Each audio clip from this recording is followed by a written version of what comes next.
Alright, it's time for another update. I'm going to try to get back to the weekly devlogs and updates on Fridays. So, try to get back on a routine of showing some updates to what I've been doing, and also put out some gameplay videos. We'll see. But anyway, this past week or so, I've been working on the menus and the configuration and everything, and just trying to get the startup polish done. So as you can see, I now have support for multiple board packs. So these are just some tests I've done. Don't have any that are complete, and then you'll be able to get more packs.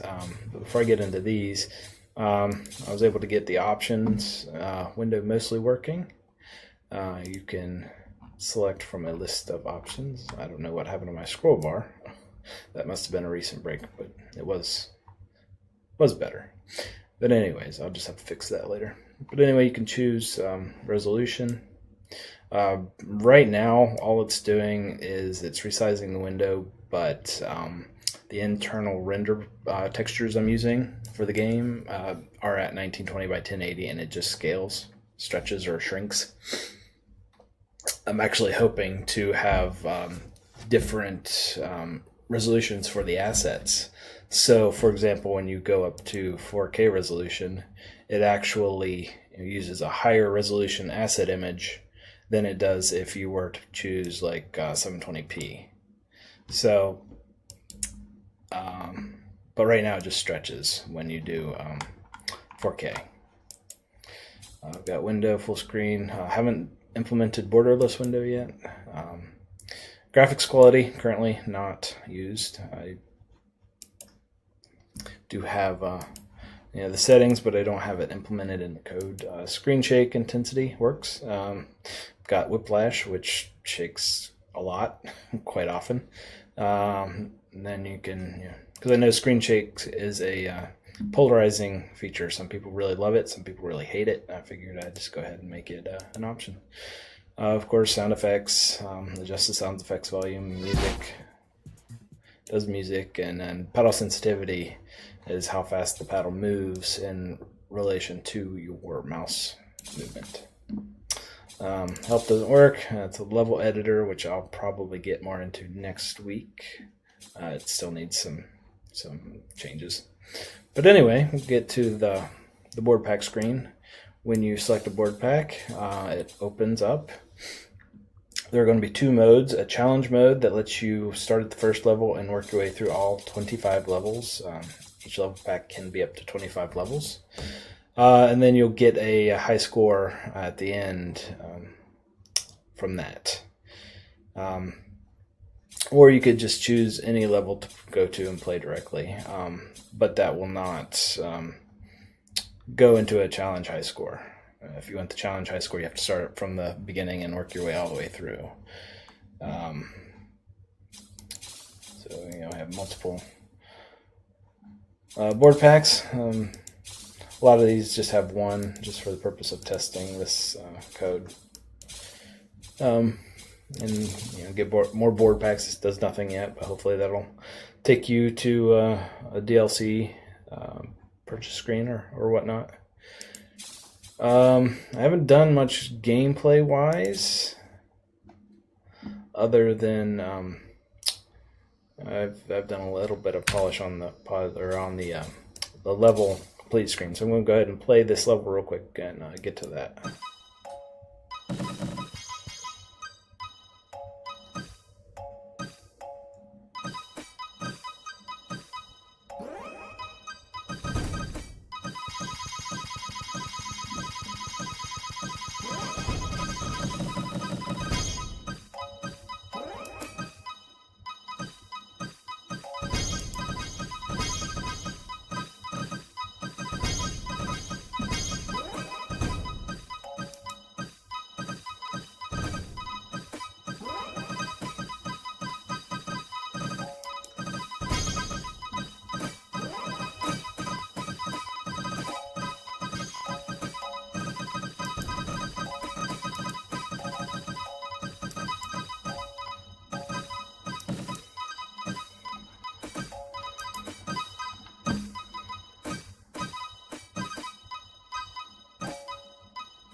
All right, so here we go. Keep track of the score that you get and the time it takes you to complete the board. And currently implementing saving the best scores for each level, but I haven't completed it yet. It's almost there.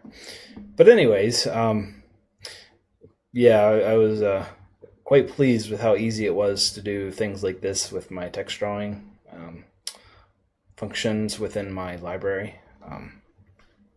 If you're not familiar, this game is made with my public domain game library that I've been working on for the past, 2 years now. Has it been 2 years? Gosh, I guess it has. But it was quite easy, and it's a fun little effect. I'm not done with the screen yet. I still have some more polish. I want to do like a scrolling texture in the background, and I might adjust the fonts a bit. But I recently posted on Reddit regarding scoring. I was hoping to get some feedback on that. Currently, the way it works is every frame a difficulty rating is calculated. I can actually show you that right here. Right now it's at 2.88, which is incredibly low. And that's because I have a larger paddle, I've got the magnetic ball, I've got the magnetic paddle, I've got the explosive ball, and the pass-through ball. So that makes the game incredibly easy to play. Thus the difficulty rating. If you had no ball powers, the smallest paddle, and the fastest and smallest ball, that difficulty rating would be over 100. So depending on, it's pretty self-explanatory how difficult the game is at the current frame, the difficulty rating adjusts accordingly. So right now, each brick that's broken is only, the default bricks are worth 10 points, and then it's multiplied by the difficulty rating. So you're getting 28 points for a brick, but if, say, you had the highest difficulty rating, you'd be getting over 1,000 points per brick. And the idea behind that was to make getting high score require higher skill. Because it doesn't take much skill to beat the boards when you have all these power-ups. It's very easy. But when you're dealing with a small paddle and a small, fast-moving ball, it takes a lot of skill to be able to manipulate the paddle properly to get the ball to go where you want it to go. And not just that, but even just surviving at those speeds is very difficult. So my thought was, let's reward players who can do that with a higher score. But I don't seem to be finding agreement with that on Reddit, which is fine. That's why I started the discussion, so that I could get some other feedback from other game developers. One suggestion that I'm currently considering is that you have multiple difficulty levels where, let's say you want to play at the expert difficulty level. Instead of using the difficulty rating, it would simply adjust the ratio of the power-ups you get. The odds of getting a good power-up, such as the explosive ball and the pass-through and the larger paddle and things, the odds of those would be much smaller, but the odds of getting a multiplier for your score would be higher. So it would mean introducing a multiplier increase bonus that you can get. And it would build up. You'd start at 2, then 3, then 4, then 5, and so on. And of course, anytime you get you lose the ball, it would reset.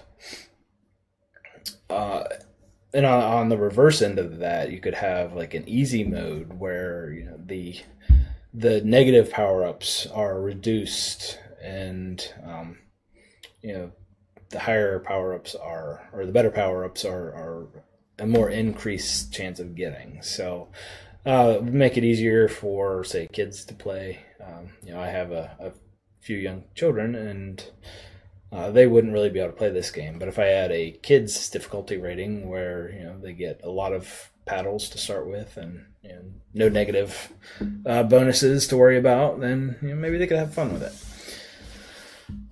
So I'm still contemplating that. I don't know if anybody watching this has any suggestions. I'd love to hear them.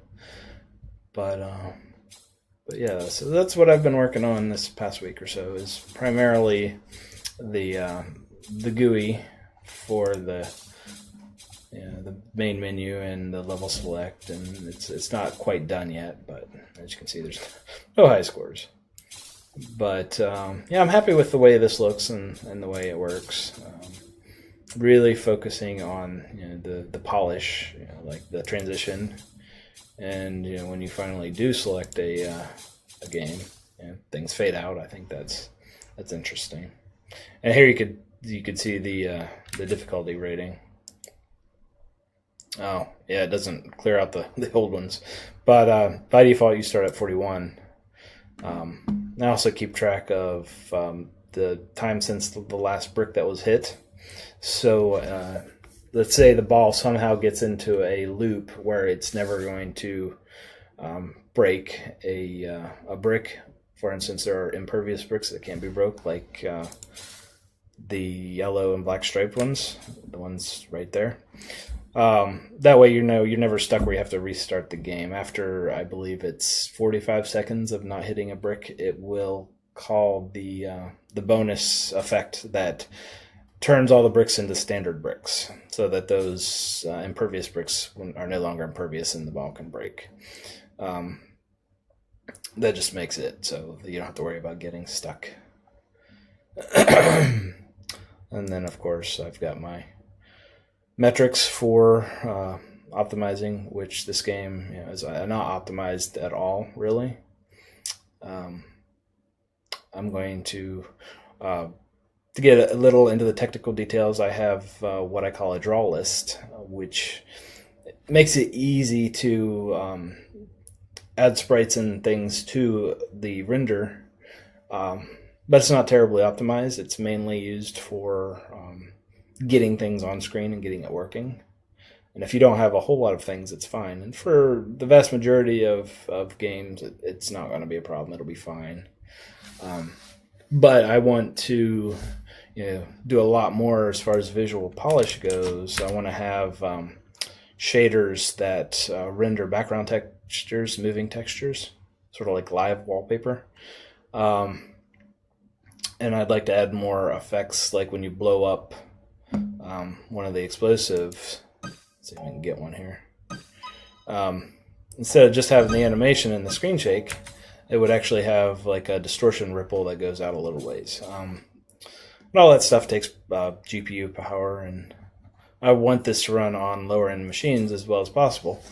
So I've got to optimize this drawing, which once I finish the menu polish and everything, that's going to be my next task.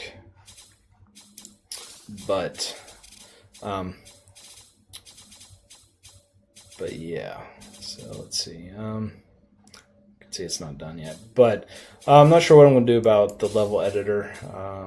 I think the main way I'm going to be able to make any income with this game is through selling level packs. I haven't decided if I want to make the editor a part of the package. Maybe as a separate DLC, you could buy the level editor beyond the free board packs you get, and then any additional board packs you could purchase.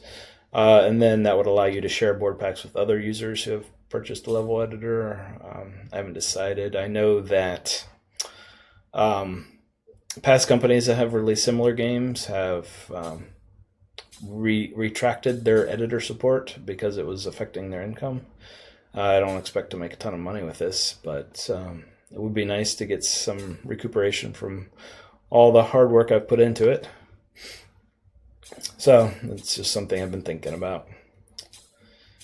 But I think that'll cover it for today. Hopefully next week this will be done, and I'll have maybe some cool effects or something to show off. I don't know.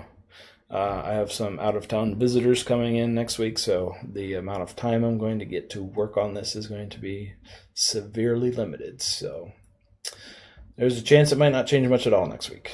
So we'll see. But anyway, I appreciate you watching. If you have any feedback, please get in touch with me. And I think I'm going to play through a round of the 7 boards I do have in this board pack, but I'm going to make that a separate video.